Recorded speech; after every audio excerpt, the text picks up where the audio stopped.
Ukraine gave up its third largest nuclear arsenal. The world then decided Russia should become a keeper of such power. Yet history shows it was Russia who deserved nuclear disarmament the most back in 1990s. And Russia deserves it now. Terrorists have no right to hold nuclear weapons.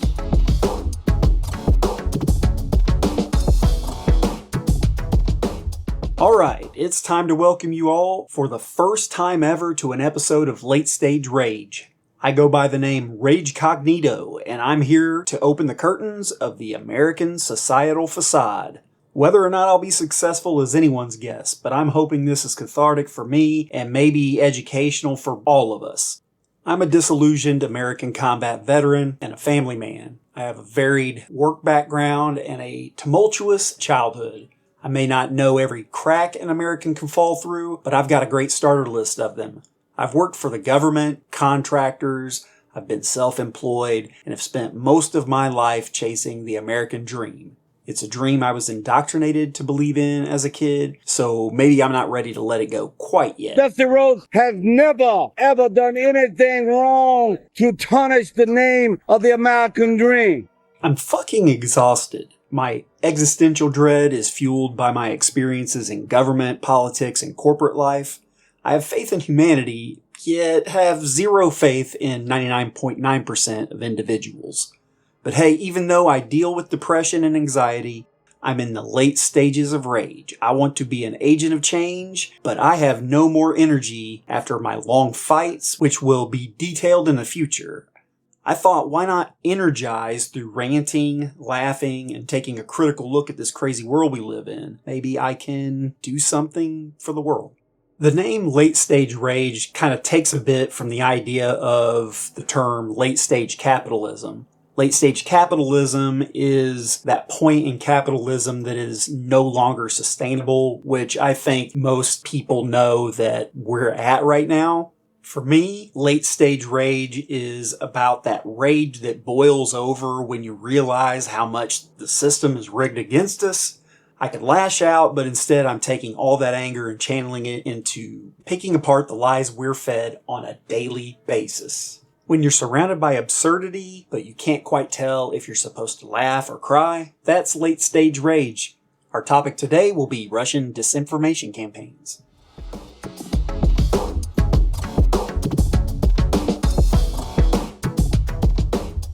Covering Russian disinformation is crucial. Russian disinformation fuels division. Covering it will hopefully get you thinking about the playbook of others' disinformation campaigns, like in politics, news outlets, corporations. They all use similar tricks, and many of us, even me, fall for it. And to all the self-righteous people out there, you are not immune to it. Hello, I'm Douglas Renham. And I'm not a scientist, but I do have a better understanding of what space is than any scientist living today. It's a heavy topic, and it's one that gets under my skin. Social media is an absolute goldmine for this stuff, because algorithms can show you whatever you want to see, even if it's not actually true. I've always felt that the very freedoms we cherish make us vulnerable to manipulation, so let's look at an example near and dear to me. I'm talking about the Russian invasion of Ukraine. Fuck! You fucking Putin! There are Americans today advocating for Russia's success. Now that's mind-blowing to me, and it should be to you too. 30 years ago, who'd have imagined there would have been so many Russian cheerleaders? Ukraine's efforts to cast off Russian corruption and influence are fairly well known, yet there are people in my community that are convinced that Ukraine is the most corrupt country in the world. North Korea? Iran? Russia? China? Nope, it's Ukraine according to these morons. I know Ukraine has corruption, every country does. We conveniently forget that Russia purposely made corruption worse in Ukraine, and that Ukraine was fighting that corruption, which is exactly why they were invaded in the first place. My own neighbors sometimes sound like they're reading Putin's talking points to me. It seems Russians have a steady supply of useful American idiots. I guess the point here is that we didn't get here by accident. Russia knows how to use our online echo chambers against us. They fuel those divides while their own media is under total state control. Yeah, I've fallen prey to bad info too, which is why I feel even more strongly about calling this out. From my vantage point, I see 5 key disinformation tactics in the playbook. Fabrications or fake news. These are fictional stories designed to deceive. Deepfakes, an emerging and terrifying threat that supercharges confirmation bias. These are realistic AI-generated videos and audio that are often intended to damage reputations.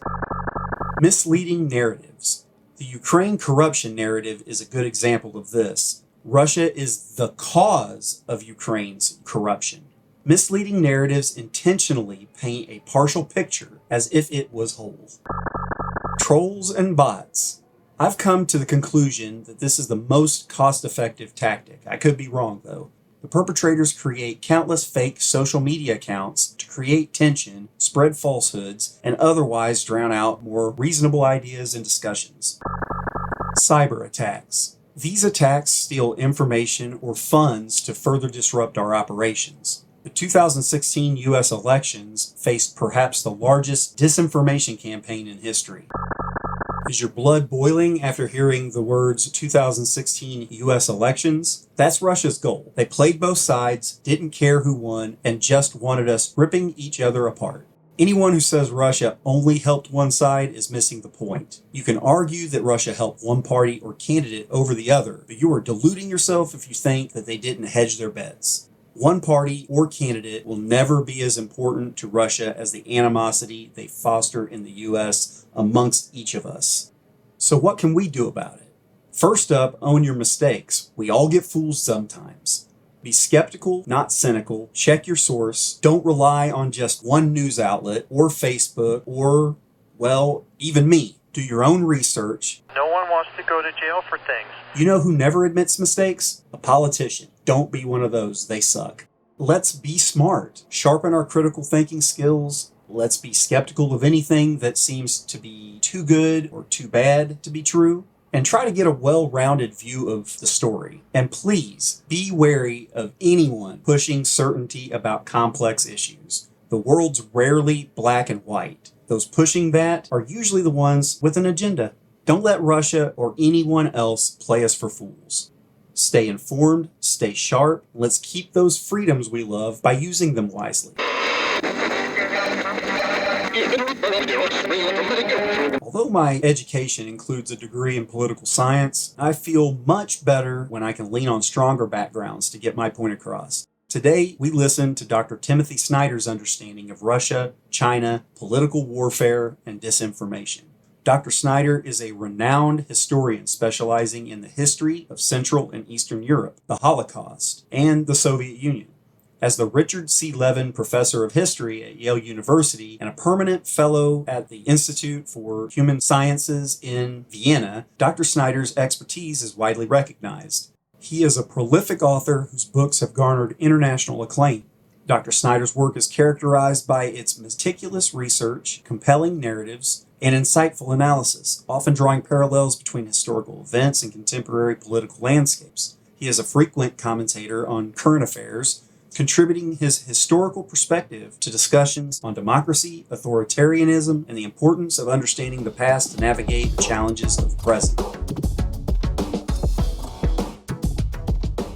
I want to take the term political warfare seriously and look at it all the way down, the way the Chinese themselves do.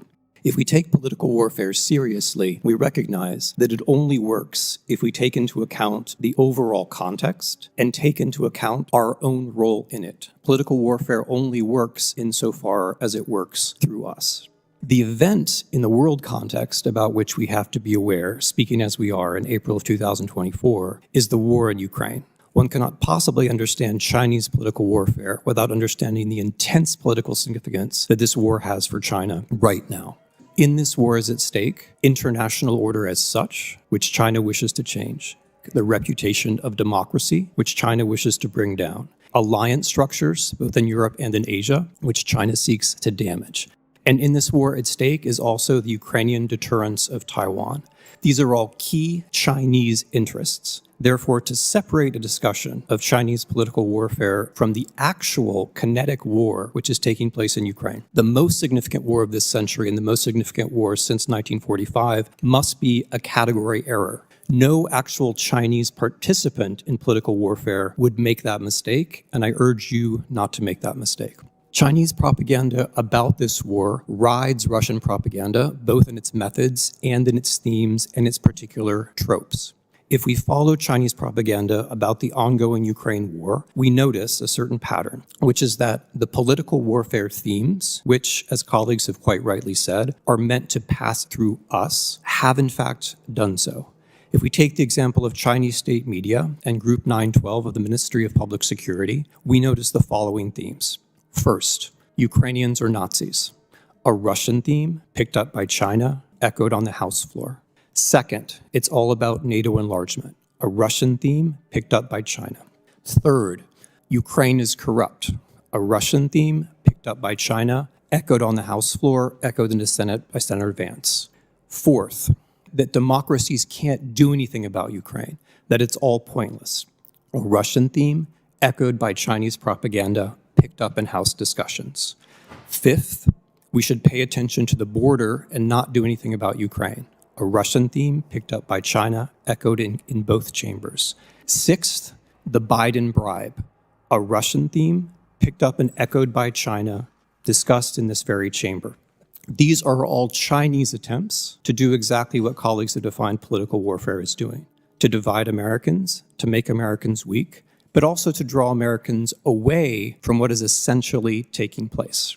Were one to be serious about Chinese political warfare, one would have to take into account the overall historical moment, the war in Ukraine, how important that war is for China, the opportunities that war poses for China. Chinese political warfare includes praising members of this House who delay voting on Ukraine. Chinese political warfare includes the overall attempt to alter the system. For China, the war in Ukraine is a beautiful conjuncture to try to do just that. So, members, I would urge that we consider ourselves when we consider Chinese political warfare, because as Mr. Comer has quite rightly argued, political warfare only works when it works in an overall structure, and it only works when it gets us to do things which are not in our own interests. I sincerely hope that my knuckle-dragging attempt to cover this topic has given you a few things to think about. Do you have a resource that you'd like me to check out? Let me know, and until that time, I'll offer up some resources to check out. I look forward to hearing what you think. I'll start off the resources that tend to give a fuller picture of controversial topics. Hit me up if you've tried any of these resources and have an opinion about them.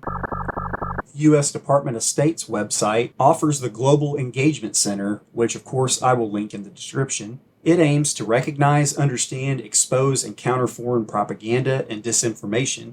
Even if you are proud of your conspiracy theories, this resource offers tools and guidance on foreign disinformation campaigns. If you're looking for resources to protect yourself from disinformation and cyber attacks, the Cybersecurity and Infrastructure Security Agency may be able to offer something useful. Personally, I took a look at the organization's Shields Up campaign. In addition to information and resources to counter disinformation operations, there are free cybersecurity services and tools. Cybersecurity enthusiasts will enjoy the Known Exploited Vulnerabilities catalog. I've found that the Center for European Policy Analysis gives much needed context to Russian activities in Europe. The Atlantic Council is a nonpartisan resource for cybersecurity and international relations. I encourage you to add it to your resource list. And don't forget to do fact-checking through PolitiFact, FactCheck, and Snopes. Again, all resources will be in the notes, description, or comments. If you support my efforts, I'd appreciate you sharing this show and my other efforts around your circle of friends and colleagues. As this project grows, ways to support it will also increase and grow. I'll share these new opportunities with you as they become available. Until next time, this has been RAGECOGNITO in the inaugural edition of Late Stage Rage. RAGECOGNITO out.